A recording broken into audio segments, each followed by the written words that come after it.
Good morning, Americans. This is your favorite alien here in the morning of Friday, August 27th, 2021. Sitting here in the activities room of the Springs of Park Hill in Orange City, Florida. And sitting in for Paul Harvey this morning. Stand by for a special commentary.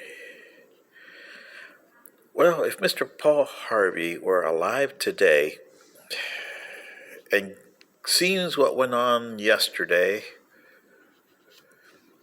and in the last 8 months, he would have probably said a commentary similar to this.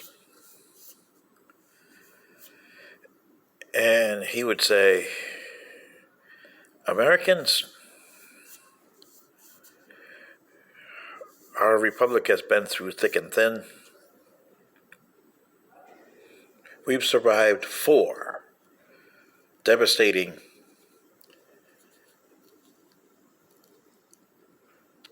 crashes of the financial system, which devastated people. And 1929 was not the worst of them. It was the Panic of 1837, followed by 1873 and 1907. They were all bad. You survived that. You survived 2 world wars. You survived the configuration from the United States to the constitutional United States, and that was rough in those days. You have survived numerous things: Dust Bowls, Indian Wars, all because you founded a republic with certain values to it, which you've kind of gotten away from since World War II. Ever since the war ended in 1945, you have come out with the big head attitude that we're the only ones. Well, of course you're the only ones. You're the standing survivors. You're the only country on the planet that didn't suffer other than losing 460,000 of your sons, daughters, friends in that war. And 460,000 is pale by comparison if you look at the 600 and some 40,000 or so that you lost in a war between fighting your brothers and the pandemic of 1919-1920,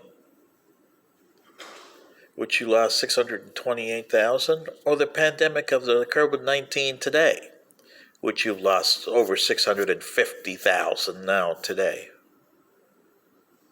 If you add all your wars together, starting with the American Revolution, you're barely hitting 1 million. In the countries in World War II, Britain alone lost over that.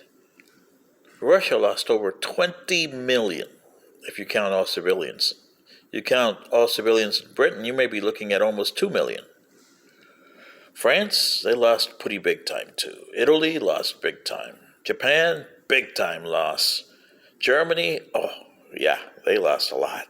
And they were the ones that started this war. So you see, when you look at yourselves back on September 2nd, 1945, you're looking at a survivor who never got invaded, never got destroyed, and had everything to offer the world. But you guys took that as a mantle, that you had to be the policeman of the world, that you had to be the might and right of the world. The world wasn't ready for that. It still isn't today.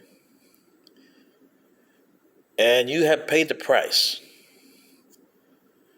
38,000 in Korea, 58,000 in Vietnam, 3,000 in 9/11. All your creations. Sure, other people were killed by outsiders, but it's a law of unintended consequences. And it's your actions that created where you are today. World War II is a war that should have got you guys thinking, even the generations of today. That is total war. But you guys went and started, oh, we don't want total war. We can make it nice and clean and put it on people's television and get sympathy for our cause from television. And you television people, you radio people, all of you bought into this deal.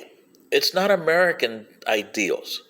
It's a political, ideological ideas which America was not founded on. You were founded on the principle of people. And until you go back to that, you will have problems. You can't interfere in other people's affairs. There's countries that are going to treat their citizens terrible, like China, Iran, Myanmar, India to a certain extent, Russia. Philippines treat some of theirs bad. And don't forget Korea, North Korea. They treat them bad over there. Then you got people who have ideologies and use people as a means to an end, as in the Taliban, Al-Qaeda, ISIS, organizations like that. Hamas, Israel. They treat people for a means to an end because their end is, we have to fight this war at all costs and we got to win at all costs. They forget what they're fighting now in Israel. Same with the Americans. I thought you guys forgot what you're fighting for, somewhere along the line. But today is the day of reckoning.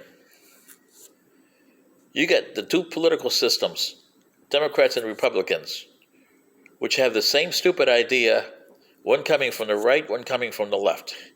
And your media, which is siding sides, which no journalist should ever have to side sides. You're there to point the good, the bad, and the ugly. You're there as the conscience of the population. That's what the media's response is. You're representing the people. You're the fourth estate. And you haven't done that in decades, if at all. Last time, I think it was Harper's Weekly in the Civil War. Or it was Saturday Night Evening Post. But other than that, I can't think of two other things that have actually reported by the people, for the people, as Mr. Abraham Lincoln would say. So sitting in for Paul Harvey today, I'm expressing his view because he was a patriot American.